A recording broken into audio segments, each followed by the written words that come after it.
And now, it's time for a Star Trek story.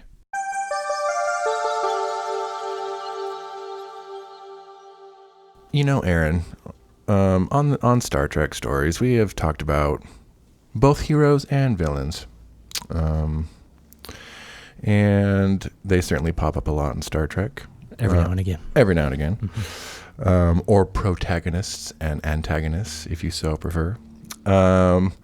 But that brings up a secondary question. What do you think, Aaron, makes a good secondary protagonist or antagonist? For every Batman and Joker, we have Robin and the Riddler, the non-focal point protagonist and antagonist. So what do you think makes a good secondary protagonist or antagonist? Oof, yeah, sometimes you do need to just switch it up.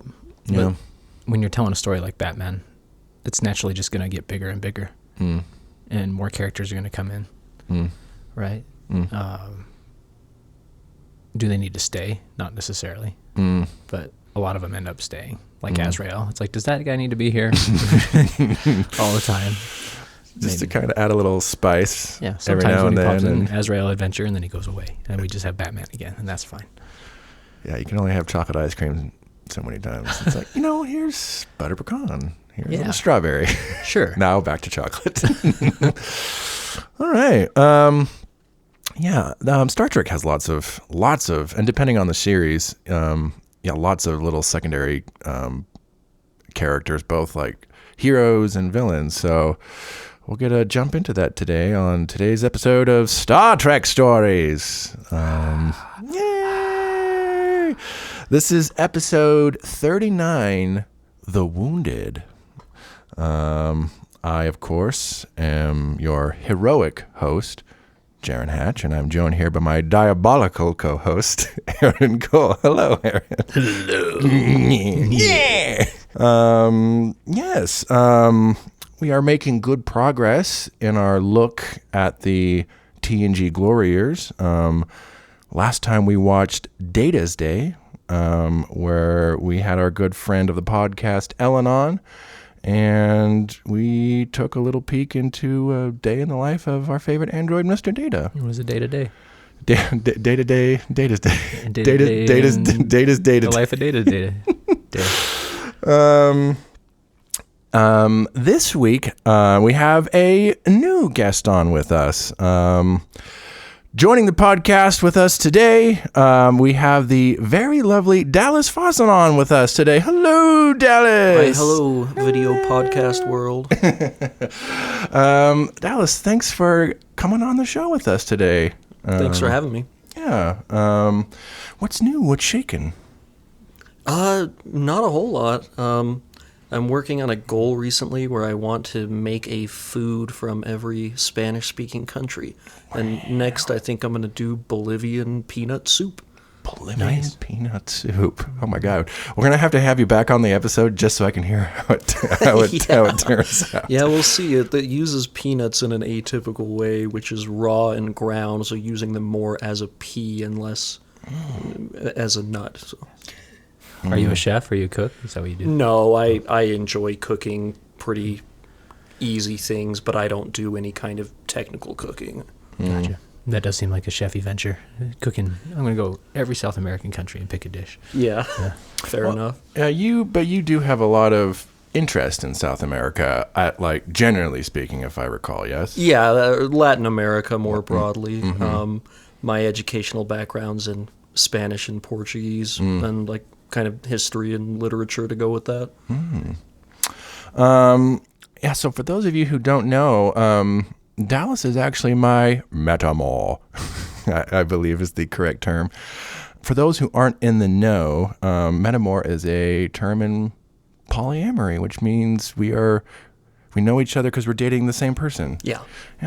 And that person, of course, being the very lovely Janie Beal, who is also watching in the shadows. Not right next to us. not right next to us. watching in the shadows. So one of the things that kind of I don't know, we've had like an initial bond over is you have a love of fantasy and sci-fi and that sort of things. We definitely bonded over our shared love of the 60s Twilight Zone. Yes, very much so. We were trying to leave the bar and we're like, oh, what about this episode? Oh, what about this episode? What about this episode? Oh my God, that's so good. I remember it fondly. But because there's lots of other, people who love genre entertainment, but you also are very much someone who is into language and like philosophy and culture and some of these other things, spirituality. I myself am someone who, in particular, like I really enjoy, anthropology and history. And when I'm doing my reading, I go between, those subjects and my sci-fi and my fantasy and everything. So, as like a fellow academic nerd, Yeah. I'm curious, is there a conscious link between, I don't know, some of this genre entertainment for you and then some of these kind of like things regarding culture, language, stuff like that? I think genre can be a way to express cultural ideas and aspirations. Much as I don't particularly care for them, I think the Marvel superhero trope, that type of superhero feels very American to me, kind of a projection of a very specific American ideal. But I think that can also be true of horror expressing not only personal fears but cultural collective fears. So like right now with Latin American writers, you have a big movement with female writers specifically, where a lot of the horror is based in how frightening it is to live in a very violent region full of machismo. So a lot of people I know will kind of disparage genre fiction or anything operating within a genre, but I've always found that really myopic and unfair. Yeah, I think it is really easy to not give genre entertainment enough credit. Certainly sci-fi. I think sci-fi probably reigns supreme in terms of it's usually about something, not always. Sure. But across the board, Song of Ice and Fire is very much if you read the books, it's very much a historical analysis of, monarchies and stuff. Yeah, I've only read the first of the books, but there was a lot in that had never occurred to me, even reading a lot of history. I remember early on talking about somebody using the wrong kind of horse for the strategic scenario they were in. Like the horse was too large. And then I was looking it up afterwards, and yeah, it's based in reality despite the setting. We're here watching Star Trek today. Yeah.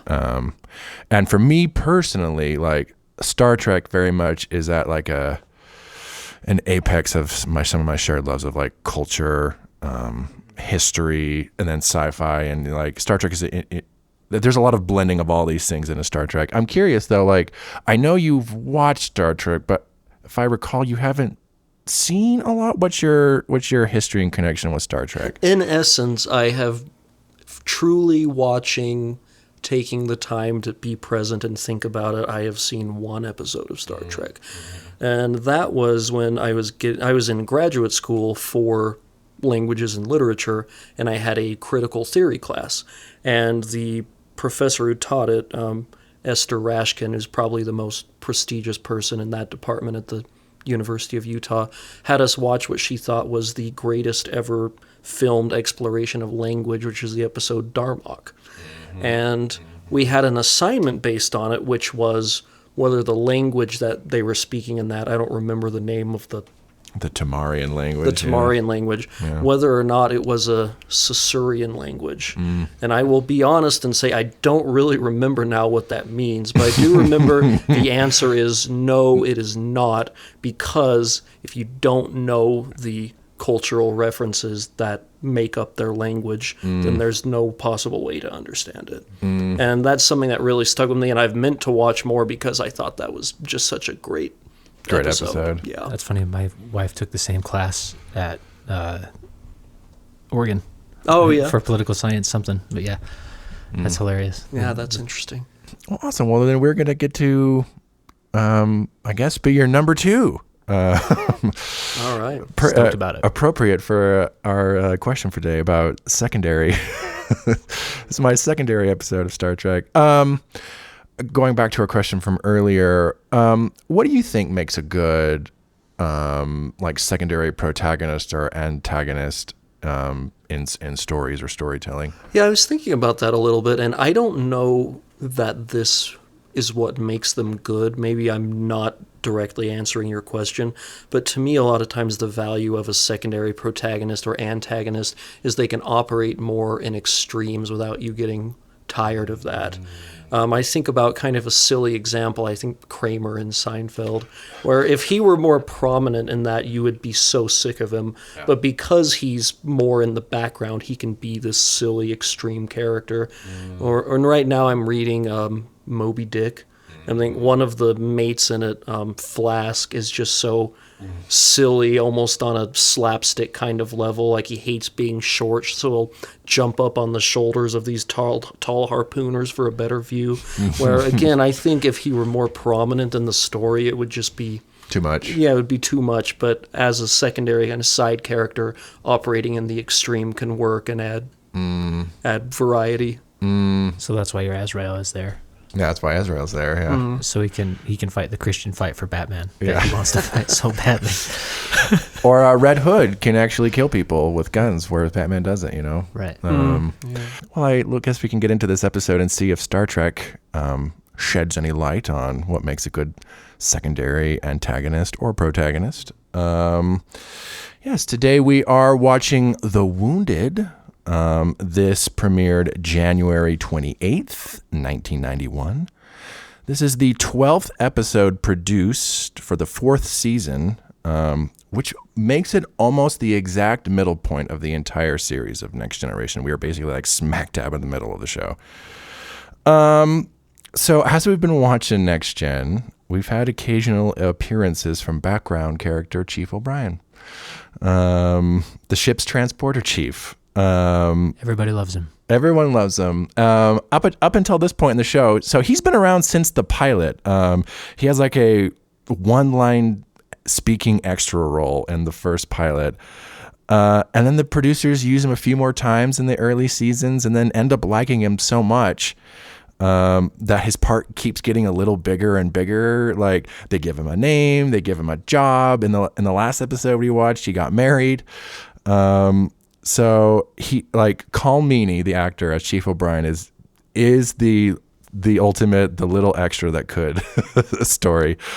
So this episode is the first time he gets to be center stage, focal point of the episode. And TNG always likes to do, stories where they kind of hone in on a character and kind of look at something from someone's point of view. And but this is the first time the franchise, I think, did an episode from the point of view of just one of the, who's basically been a glorified background character up until this point. So, that should make that an interesting aspect to look at in this episode.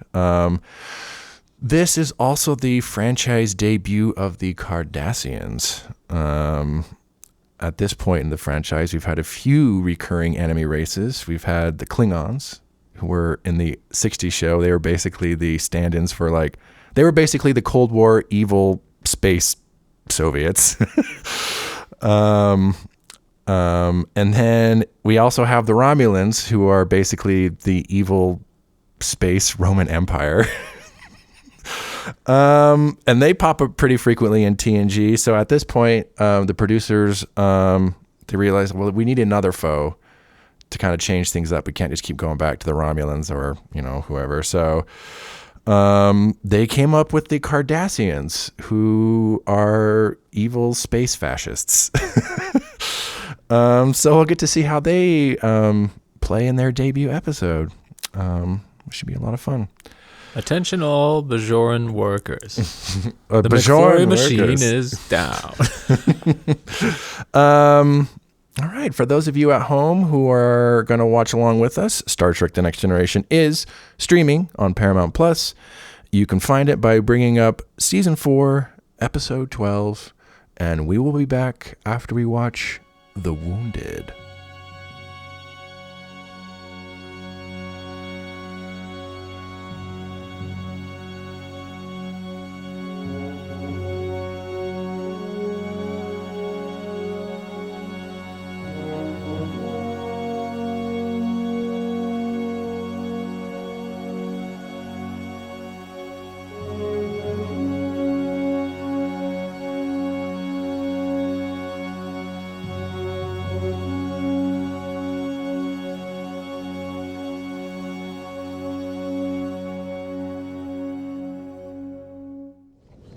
Kanar. Never could develop a taste for it. Takes a bit of getting used to. I wanted to say I owe you an apology. Shouldn't have popped off like that in the turbo lift. I think Here's your ale, Mr. O'Brien. this has been hard on all of us. I know I'll be happy when I'm back on my own ship. I guess that's true. I hadn't thought about that. I was on Setlik 3 with Captain Maxwell the morning after the massacre. We were too late, of course. Almost everyone was dead. It was a terrible mistake. We were told the outpost was a launching place for a massive attack against us. The only people left alive were in an outlying district of the settlement. I was sent there with a squad to reinforce them. Cardassians were advancing on us, moving through the streets, destroying, killing. I was with a group of women and children when 2 Cardassian soldiers burst in. I stunned one of them. The other one jumped me. We struggled. One of the women threw me a phaser, and I fired.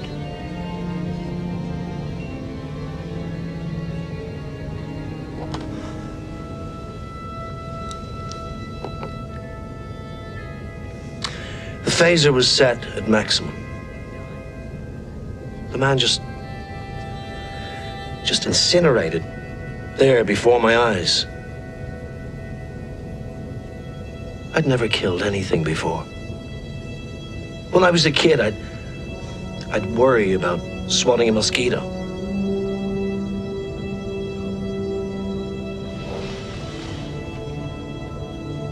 It's not you I hate, Cardassian. I hate what I became because of you.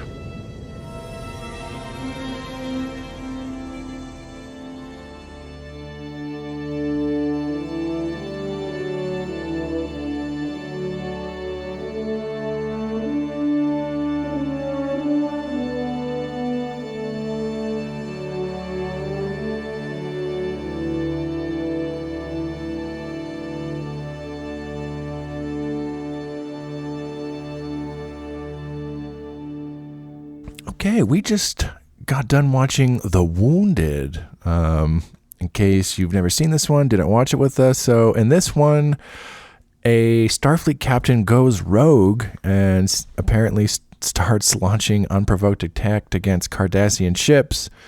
And Captain Picard and crew have to go after him with the help of some other Cardassians. And Picard is tasked with keeping the peace at all costs. It's also revealed that our favorite Chief O'Brien used to serve with Captain Maxwell, who's gone rogue and was on Setlik 3, the planet they were both on when the Cardassians attacked during a war. And Chief O'Brien has feelings about the Cardassians. And eventually they track him down. Maxwell says that he's figured out the Cardassians are arming for war again. But in the end, Chief O'Brien is able to talk him down from starting a war, and they bring him in. But meanwhile, Picard pretty much figures out that Maxwell actually was right and leaves the Cardassians that are helping them with a little final note of, "Tell your people Golem said, we will be watching." We always start with initial thoughts. Dallas, initial thoughts coming on for The Wounded. Very generally, I liked it. I thought I was impressed by how complex it was with characters and character motivation. I was expecting the captain of the Phoenix to come on, Maxwell, and have it be, oh, this is the explanation for why I did what I did, so it was all okay, and now the good guys are going to come through, and it wasn't that. I thought there was a lot it had to say about how an individual can represent a collective. I was actually, it had me thinking a lot about World War One and what led up to World War One. One of the things I was thinking about is everybody wanting to be preemptive, where I'm going to do this before they inevitably do the same thing. So what you have are a bunch of countries that are armed to the teeth. And another thing I enjoyed briefly is that Maxwell probably being correct in his assessment did not matter at all because of the actions that he took. Right. It was never justified, even if if he was correct in his assessment. Yeah. There's definitely some biases. That's really interesting. There was that moment at the end of the episode when they're singing the song, O'Brien and Maxwell. You're looking at kind of the same man in that moment. You know what I mean? In that moment, I don't think Brian hates the Cardassians anymore. Yeah, it's like he's looking at his captain like, oh shit, this is what it's going to be in 20 years if I don't examine myself, right? It was very poignant in that moment. I'm turning into this guy that I used to look up to and admire. I thought O'Brien was the emotional center of that episode. And I was also thinking about the largely unrelated to larger scope scenes with him and, as far as I can tell, his recent wife. But then wanting to make food for her, like communicating something about who he is to somebody from somewhere else, where it seems like he's trying to do that on some level with the Cardassians as well. Very interesting. Yeah, Aaron, initial thoughts coming on from The Wounded. It goes into a little bit of like PTSD for soldiers. Yeah, for sure. Which is tough to tackle. It's a very sensitive subject. Hard to do well. I felt like they handled it very well. Just no fun decisions in this episode to make for anybody. Yeah, very serious. Not a lot of humor, or if any humor. I don't think there were, like, if we had a laugh, I think it was just us making some comment, while watching. But the episode itself is pretty serious and somber. Yeah, I really like this one. I really like, and then one thing I was just watching or paying attention to in this one, and once again, we've talked about him a few times, but Patrick Stewart's Jean-Luc Picard, even though this is very much an O'Brien episode, Picard gets a lot of screen time, and he's the one who has to make really the big decisions, while O'Brien kind of has to the emotional conflict is more with O'Brien, and the larger meta conflict is kind of more with Picard. Watching Picard in this, I'm just flawless. In terms of his decision making and how he handles his every situation, and also Patrick Stewart I'm playing it, I'm just flawless, just handles everything perfectly. And it's and you don't see a lot of that in shows. It's not but to have someone just I think it's so valuable to have someone an example of here's how you handle these situations. It doesn't make him a not-interesting character. If anything, he's incredibly compelling because he still feels very human despite all that. But watching him do his thing, I'm yeah, I can't imagine anyone handling this situation more perfectly. There are a couple moments that felt like more just creative for drama than anything. Like when they were only moving at warp 4 to catch up with the Phoenix initially, and then Phoenix blows up the ship with 650 people, and then they're okay, now go to warp 9. You were going warp 9 the whole time. Right, he's already killed people. Why aren't we already going at max speed? There were little moments like that. All right, Data, warp 2. We're going slower now?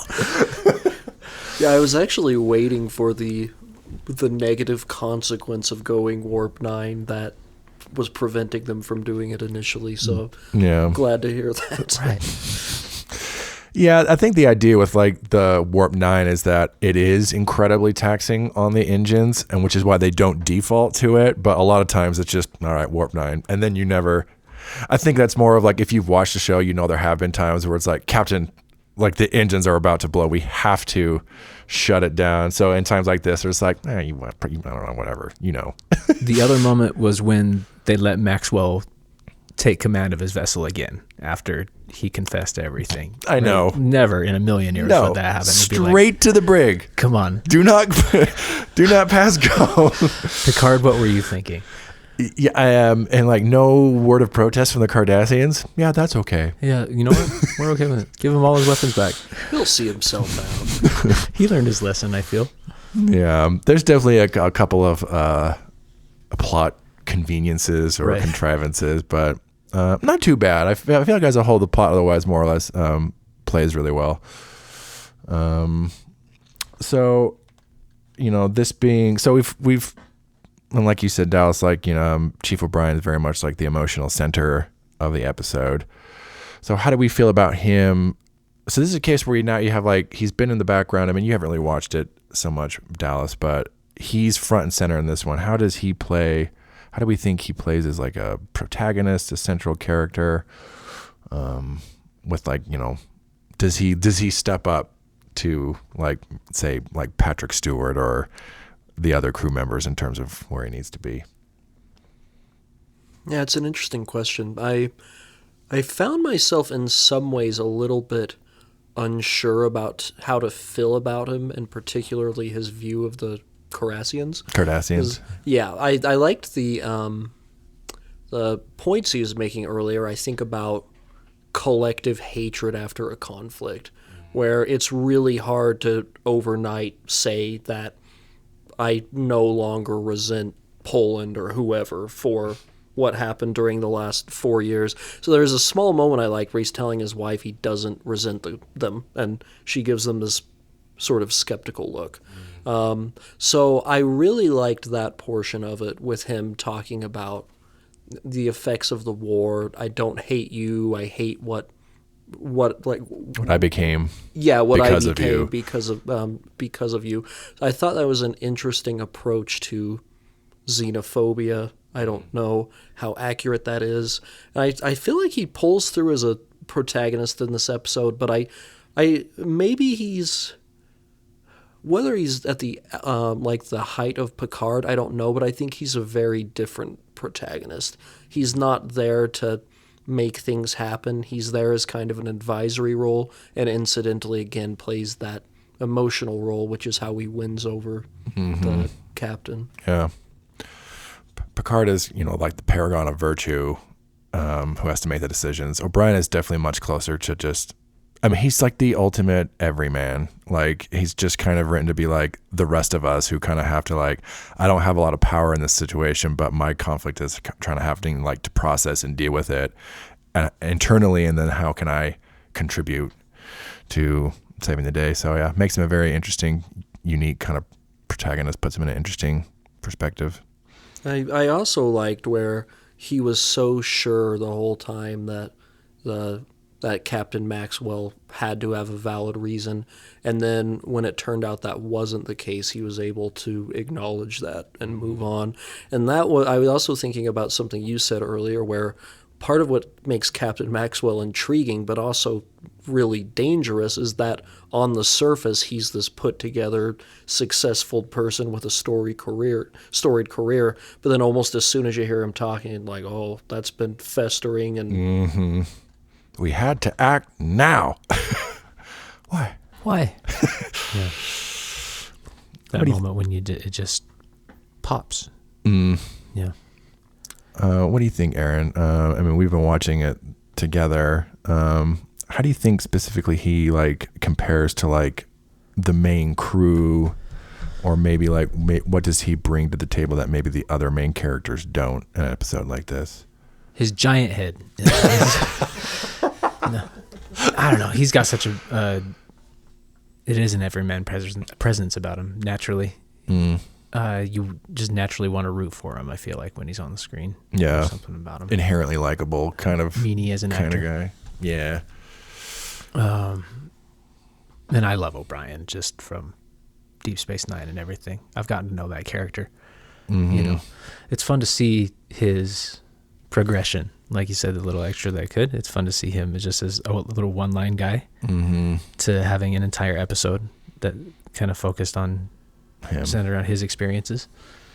And then pretty soon he blossoms into this like full-fledged main character, right?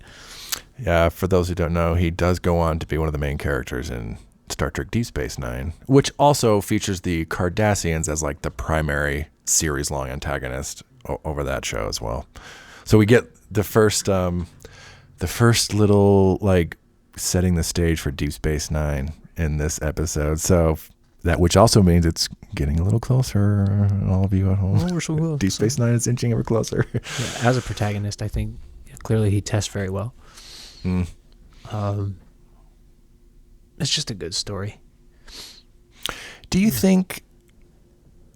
How do you think this would have played if they had focused, if there wasn't O'Brien and say it was like a Geordi episode, just one of the actual main characters? How do you think that would have affected how this would have gone? Not as well. I think you need like a fresh canvas, like O'Brien, that you haven't used as much. Like it's like, oh, now we're giving Geordi this story with the Cardassians all of a sudden that has never been there before, right? Oh, by the way, for the last 4 years, I've also had huge PTSD about the Cardassians. Right, it just wouldn't work. Never come up. Yeah. It does allow, because they haven't really fleshed him out too much, so that does kind of like, well, we have O'Brien, let's make that his thing. So, which really kind of informs. He's our PTSD guy. He's our PTSD guy. It honestly really informs a lot of his character going on from the rest of his appearances in this show and Deep Space. Yeah, I think that can be the use of introducing sort of a new secondary protagonist. Is we need somebody to fill a role that no established character can fill. So to your point, let's have him be that guy. Kind of adding new layers to things. Bringing new perspectives in. We also have to talk about the Cardassians, specifically like our new secondary antagonists. Yeah, so this is their first appearance. What do we think? How do they come across in this debut episode, do we think? Love them. No notes. On a superficial level, I quite like the character design. Especially when they like have the makeup and the metal helmets on. And maybe I was influenced by you referring to them as space fascists. Yeah. But they very much had that. I just immediately think of Nazis, that very kind of neat, austere sort of uniform and way of standing and presenting themselves. Yeah, you can almost imagine like, a Nazi in an SS uniform kind of being just, very sharp and austere. Yeah, absolutely. So much of it works, except for like the hairpiece on the back has always bugged me for the Cardassians. Shouldn't they have feathers or something? Like they're reptilian. I don't know. Yeah, maybe that's racist. I don't want to be a species. They are. They are supposed to be like space lizard reptilian people. And I guess the neck ridges were inspired off of like the king cobra. That's where that comes from. They have these little neck ridges going down. And their appearance does change a little bit after this. Like the uniforms change. You kind of see Golmasset. He's got this little weird space goatee or whatever that is. In between, I'm going to shave all of my beard except for that. Right. It's almost like jowl goatee. Very interesting choice. Amazing. Yeah. You don't see, or like the weird, they're not quite helmets, but like there's like a part going or orbiting their head and then going down the center. It's a very weird, interesting look. We should also note that Mark Alamo, who plays Golmasset, goes on to play Gul Dukat, who is the main Cardassian adversary in Deep Space Nine. He's just a Cardassian. It's who he is. He is the OG. And it's hard not to think of Dukat if you know Dukat. Doesn't he even some of his lines even? Yeah.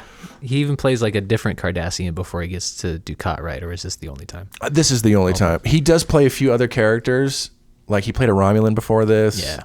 So we see him play a few characters before he like settles into his more famous role of Gul Dukat, but he really kind of sets the Cardassian tone for all of them going forward. Just that kind of captain, I assure you, like snake-tongued, very kind of calm and collected, but just so sinister, behind it all.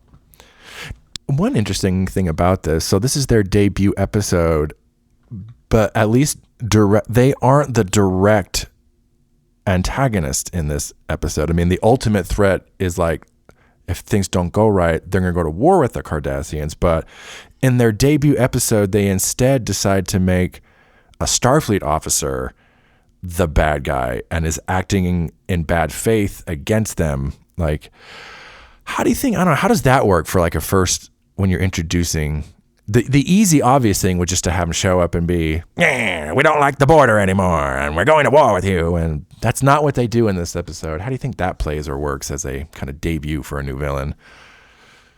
It's a pretty realistic interpretation of how a war or a conflict could begin. Like one person acting in his own interest, or one group that escalates things beyond control. Right? Like World War One. What do you think, Dallas? In part, I just think it shows the quality of the writing. Like you said, it would be easy to just have, well, there's been this peace treaty, but we're attacking now, but it's a lot more nuanced than that. And through a lot of the episode, if I hadn't heard it beforehand, I wouldn't have even known that they were going to become a recurring villain in the series. So I think I wouldn't go so far to call it a twist with the captain of the Phoenix, but I think ending with that angle with him essentially as the antagonist is really clever. Yeah, you're right. There is no real, because this is the first time, so you don't really know what to expect from them. Like, and the only thing that really gives a clue that these guys are going to be coming back is the very end when Picard gives this little, we will be watching, and you're like, oh yeah, these guys are coming back, kind of a thing. Yeah, and it also kind of like hints at or implies the idea that it's not, the Cardassian people per se. Like a lot of times in these situations, it's the government and most of the people, even some of those who are in the military or whatever, are innocent, fine people, which makes things really messy and murky. So it's not the Cardassians that are the problem, it's the Cardassian government. That's the problem. Those sneaky Cardassians.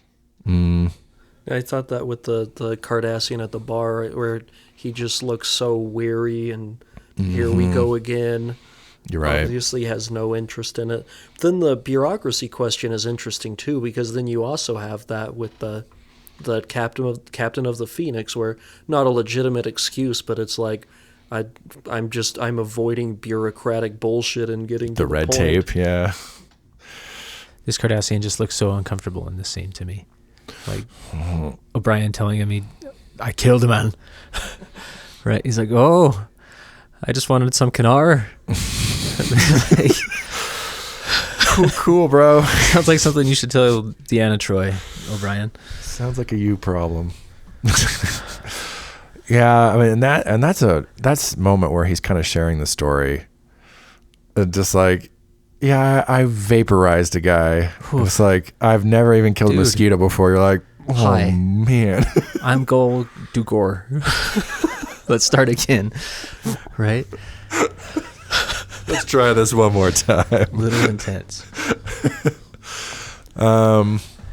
In some ways, like another unspoken antagonist of this episode is Starfleet itself. Like, and certainly Maxwell. And we never see what happens on his ship. It's like, does his crew try to stop him? Like, he's just ordering. They're like, you got it. Let's go get those Cardassians. Did he lock himself in his quarters? It kind of looked like that. He was like talking on his own. Right. He's just commanding from his quarters. He's paranoid of his crew. Jeez. But yeah, it just like, I love that this whole incident is like potentially going to be triggered by Starfleet, the Federation.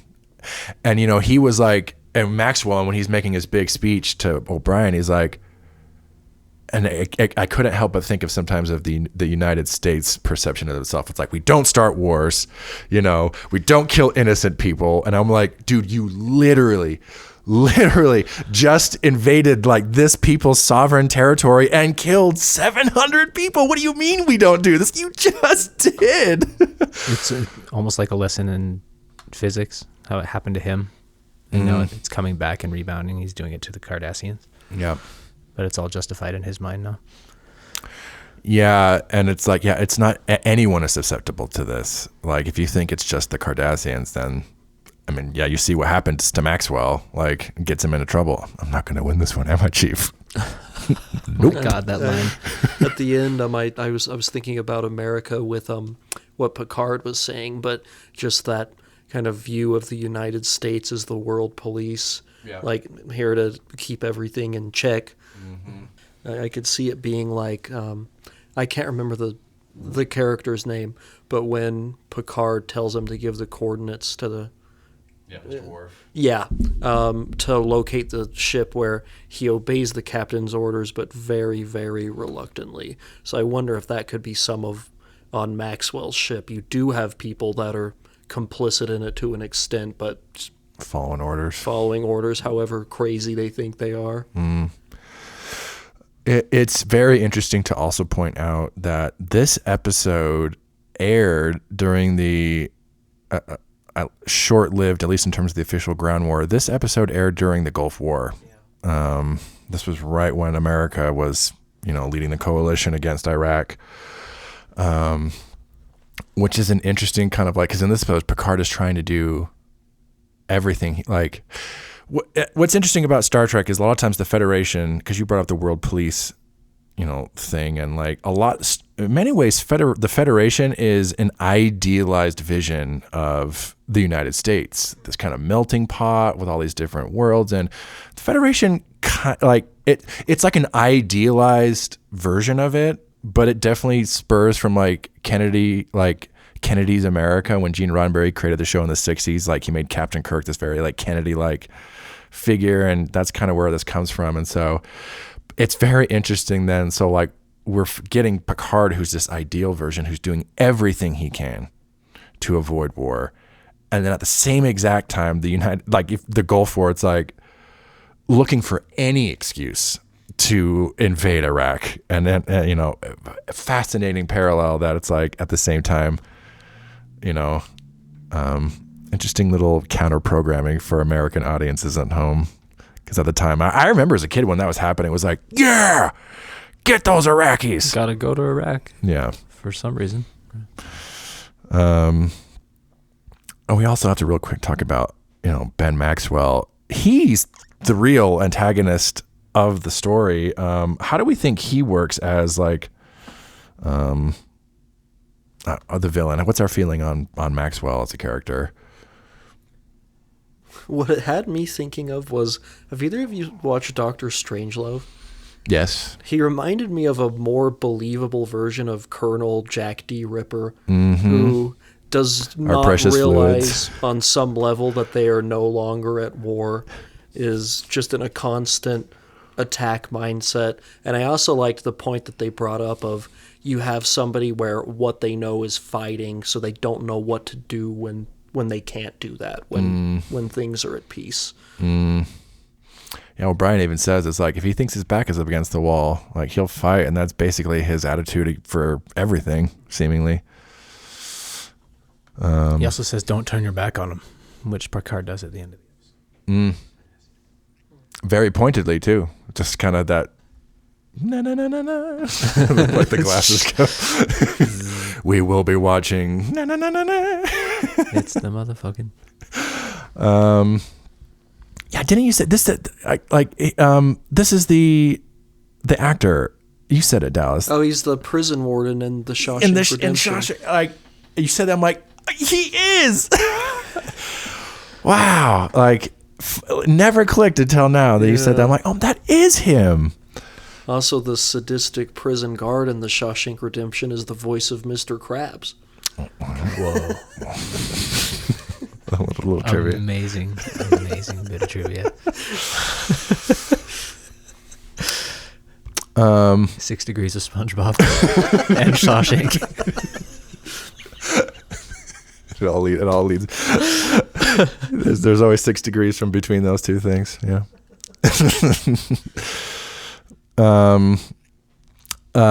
Interesting little kind of bit of trivia. So the writer for this episode, Jerry Taylor, her whole idea for this episode was she was doing basically what she imagined a Star Trek take on Heart of Darkness would be.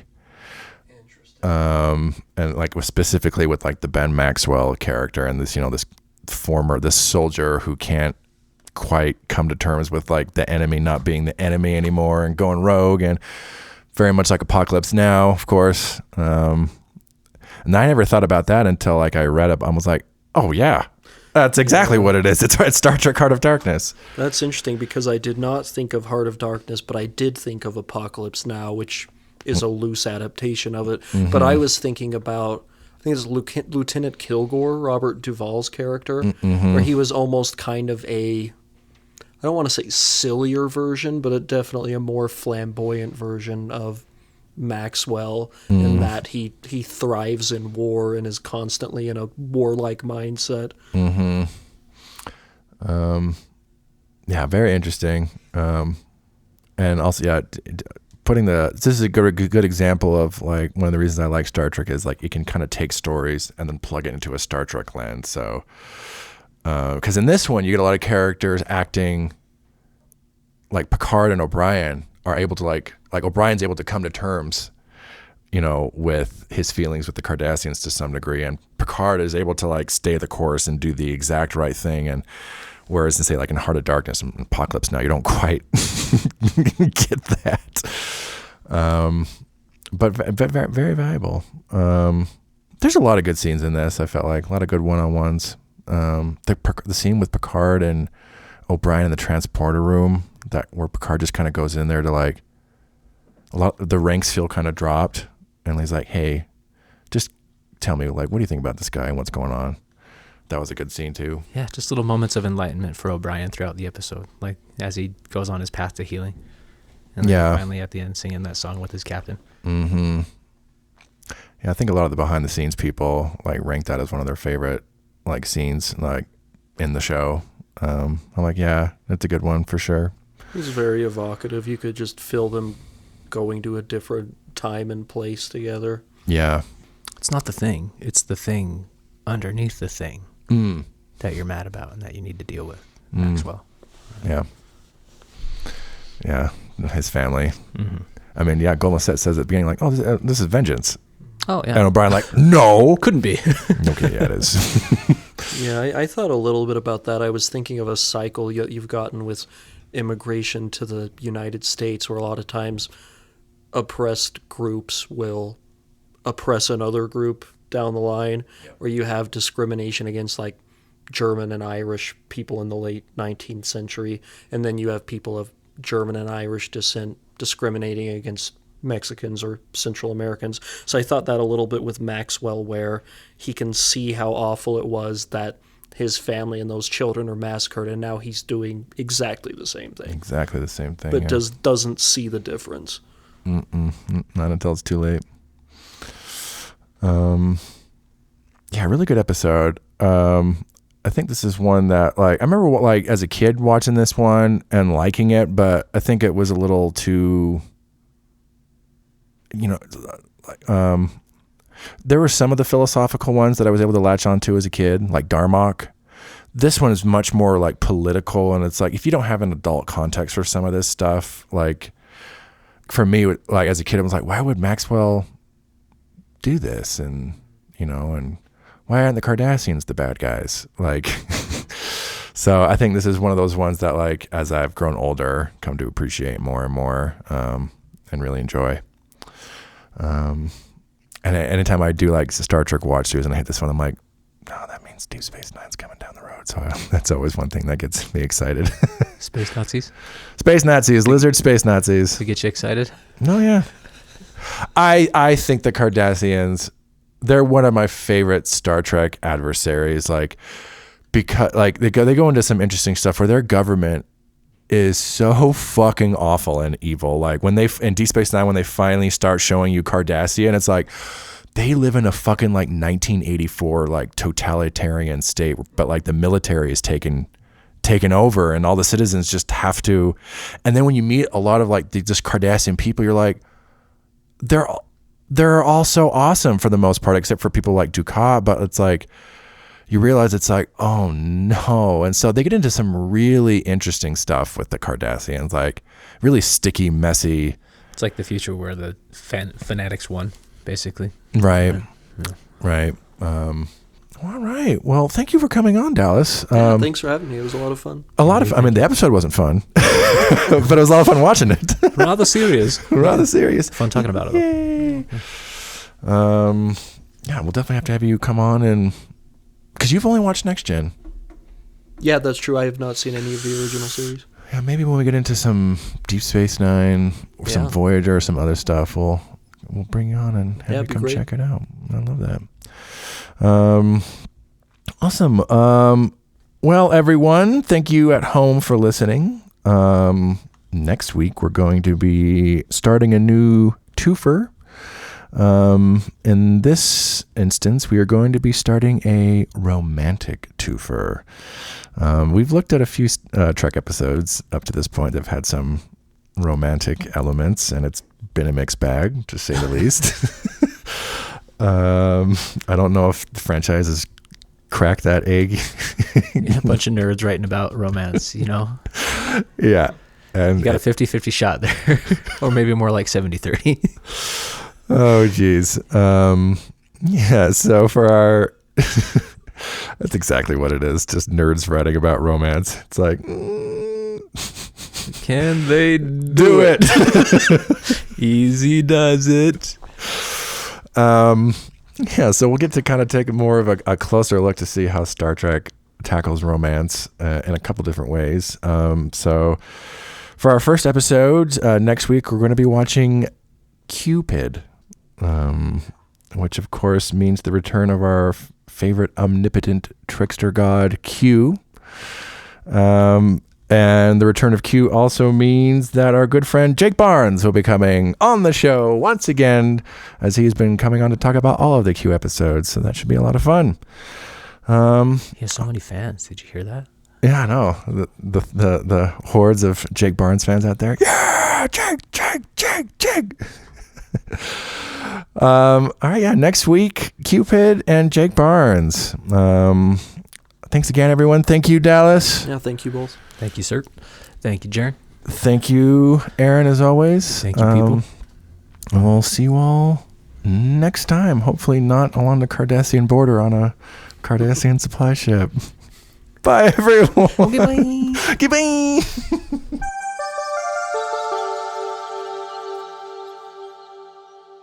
Thanks for listening.